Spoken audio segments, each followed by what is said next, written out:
Well, I think resistance will come from individuals. We have different ways in making our voices known in a democracy. Obviously through our votes, also through our presence, whether we go and talk to our elected official or whether we rally in the streets or whether we send letters. All of those are forms of resistance. But I would urge those who are organized to see how you can more effectively not only resist, but contribute. We, the people, may have to be the leaders for our elected officials because they seem to be very timid. You can find a way to make your voice heard, and I urge you to do that.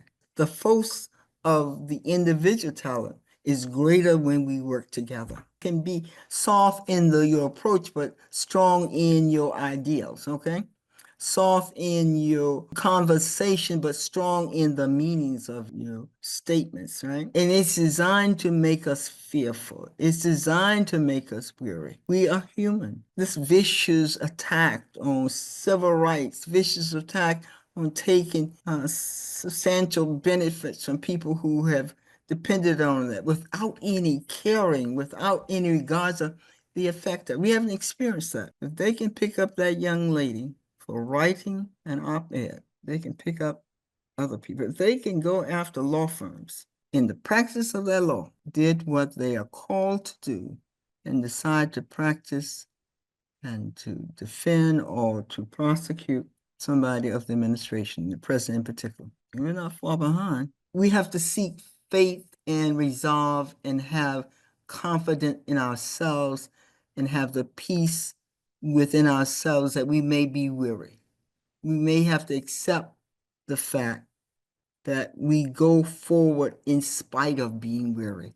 But we can't do it unless we have a strong faith in ourselves. How do we respond to this moment? We embrace it when we understand what our calling to be. We embrace it when we understand what our strengths are. We embrace it when we understand the immorality or the morality of the situation we want to examine. We embrace it when we feel deeply that this is something I will not accept. We embrace it when we think there is a contribution I can make. We embrace it when we find collectively as a group, can we make a difference? We ourselves are struggling. But we have to find a way to stand up. We have to find our core values as to what we can do that allows us to make a contribution. And that doesn't mean that you take risk that takes you in great danger. You have to assess that. But it's something each of us can do more than we are doing. We expect to have the benefit of fair government.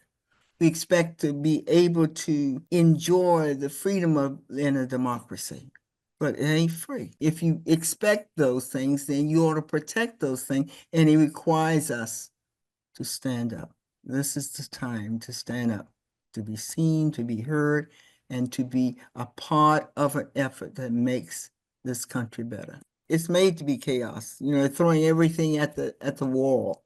And so you can't fight everything. You have to determine what one or two things you want to fight. But you have to say generally, you want to see democracy and you want to establish those institutions. You develop power around a certain candidate or a certain campaign or certain issues. It's a matter of leadership and trust. If we can get 92% of Black women or women in general here to be active in getting caring, intelligent state legislators, we could change some things. We could make a difference. We have an obligation. You have insight that something is wrong, right?